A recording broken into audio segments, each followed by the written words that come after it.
Three guys were sleeping on the floor of a chalet during their winter holiday. When they woke up, the guy on the right said, "I had the most amazing dream last night. I met this beautiful woman, and we ended up making the sweetest love." The guy on the left said, "Well, that's cool, but my dream was even better. I met my favourite Hollywood actress, and we ended up having a night of hot passion."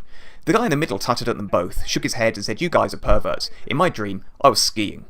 We suspect that Ubisoft best fits into this picture as the guy in the middle. They've rocked up at the finest ski resort in town with the idea of producing the ultimate snowboarding game. However, what they've dreamed is altogether different from the reality of what they've actually done. But let's start with the positives. Steep begins with you being placed on an impressively expansive mountain range. From the comfort of your base camp cabin, you can crack out the binoculars and spot the start lines of various courses laid out around you. Upon identifying these, you can either fast travel to them, or make your way there the old-fashioned way. You see, this being a Ubisoft game, Steep is laid out in a largely open world, in which you can cruise around at your leisure. Neatly, you can bring up an options wheel at any time to choose between 5 forms of travel.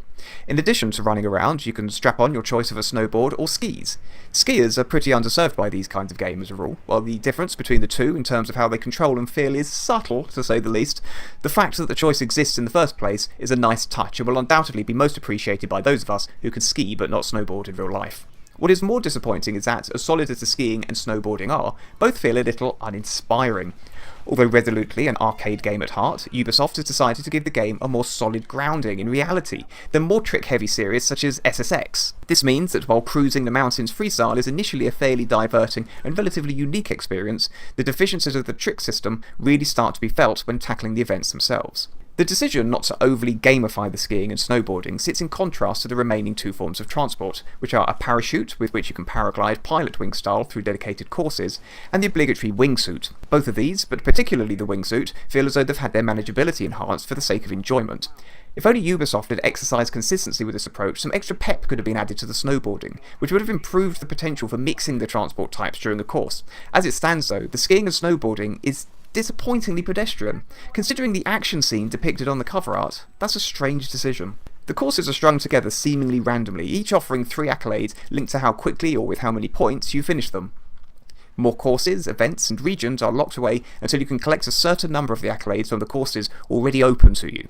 The level of variety is reasonable, and it occasionally helps along with the old "there's a film crew in town" type of event. There's even a story of sorts if you look hard enough for it, although to describe it as an afterthought actually gives it too much credit. Indeed, this is typical of many of the ideas upon which the game is built, somewhat slapdash, often arbitrary, and in some indicative of being designed by committee.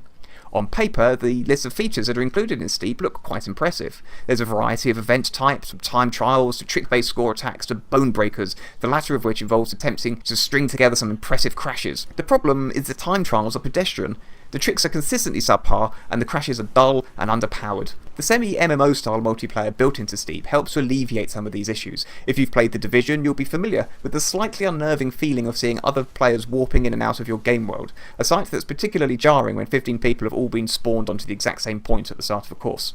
If you wish, you can invite these interlopers to group up and tackle the events together, adding elements of both competition and cooperation, depending upon how you proceed. This can help to save off the boredom in the grind of unlocking the next region or event, although this is heavily dependent upon whether the players you group up with are happy to play along or just want to prat about.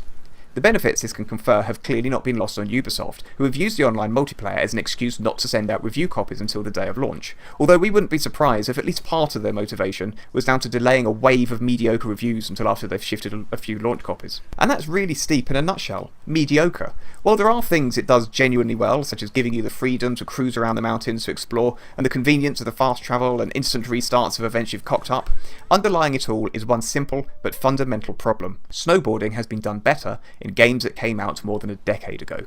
While the fact that the wingsuits handle more like jetpacks suggests that Ubisoft honestly was going for a balls-out arcade winter sports fest, the underpowered stunts and tricks feel diametrically opposed to this. Seriously, take your pick, 1080, Shaun White's, or even the mighty SSX, most of what Steep has to offer was done by these games first, and better. Yes, the multiplayer is better in this. No, that doesn't really help.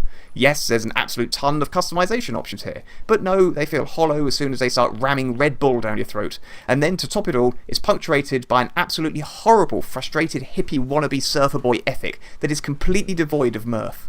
The truth is, we're really struggling to identify who Steep is for. While it no doubt ticks a lot of boxes that were in the design brief, it never does so with much more than a workmanlike averageness, resulting in a vast, beautiful, but utterly empty and soulless world through which to slide on your ass. A great philosopher once wrote, "It's tricky to rock a rhyme that's right on time, it's tricky." Substitute the word rhyme for SSX ripoff, and Ubisoft have the perfect accompaniment to crowbar into the EA track-style soundtrack that punctuates the whole affair.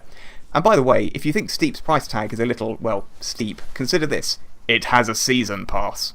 It also has a score from us of 59%.